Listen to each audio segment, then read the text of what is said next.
Hello দর্শক, বিজ্ঞানে আপনাদের স্বাগতম।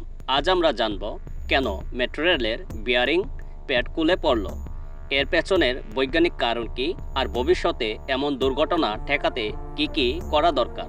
প্রথমে জানতে হবে বিয়ারিং প্যাড আসলে কি। এটা হলো এক ধরনের রাবার বা কম্পোজিট প্লেট যা মেট্রো রেলের ভায়াডাক্ট আর পিলারের মাঝখানে বসানো থাকে।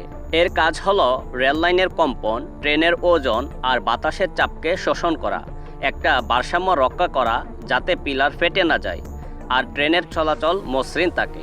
কিন্তু সমস্যা হলো যখন এই ভারসাম্য নষ্ট হয়, বেয়ারিং প্যাড ঠিকমতো বসানো না হলে বা সময়ের সঙ্গে রাবার শক্ত হয়ে গেলে চাপের ভার একপাশে জমে যায়, যার ফলে ট্রেন পাস করার সময় একটা ক্ষুদ্র কম্পন তৈরি হয় যা ধীরে ধীরে প্যাডের নিচে থাকা নাটবল্টু বা ক্লাম আলগা করে দেয়। এক সময় সেই প্যাড আর নিজের জায়গায় টিকে থাকতে পারে না, ফলে খুলে পড়ে যায়, ঠিক যেমনটা আমরা সম্প্রতি দেখেছি। এছাড়া ঢাকার মেট্রো রেল লাইনের অনেক জায়গায় বাঁক বা ট্রান আছে, সেখানে ট্রেন ঘোরার সময় তৈরি হয় সেন্ট্রিফিউগাল ফোর্স, অর্থাৎ বাইরের দিকে টানার শক্তি। এই বাড়তি চাপও বিয়ারিং প্যাডের ওপর অতিরিক্ত লোড ফেলে। এখন প্রশ্ন হলো, এটা প্রতিরোধের উপায় কি? রাবার ম্যাটেরিয়ালের মান উন্নত করা। এখন যে রাবার কম্পোজিট ব্যবহার করা হয় তা অনেক সময় আবহাওয়ার প্রভাবে শক্ত ও ভঙ্গুর হয়ে যায়।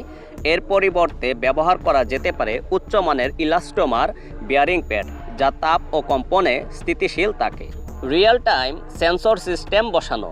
বিশ্বের উন্নত দেশে এখন প্রতিটি বিয়ারিং প্যাডে থাকে কম্পন ও চাপ সেন্সর, যেগুলো 24 ঘন্টা তথ্য পাঠায় কন্ট্রোল রুমে। যদি কোনো অংশ আলগা হয় বা চাপে ফেটে যায় তা সঙ্গে সঙ্গে শনাক্ত করা যায়।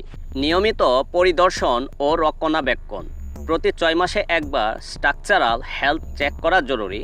এতে রাবারের ক্ষয়, নাটবল্টু টাইটনেস আর ক্লাম্পের অবস্থা যাচাই করা যায়। তাহলে বোঝা যাচ্ছে বেয়ারিং প্যাড খুলে পড়া একটা যান্ত্রিক ভুল না, এটা আমাদের রক্ষণাবেক্ষণেরও একটি পরীক্ষা। যদি বিজ্ঞান ভিত্তিকভাবে আমরা সঠিক পদক্ষেপ নেই, তাহলে মেট্রো রেল শুধু টেকসই নয়, নিরাপদও হবে প্রতিটি মানুষের জন্য।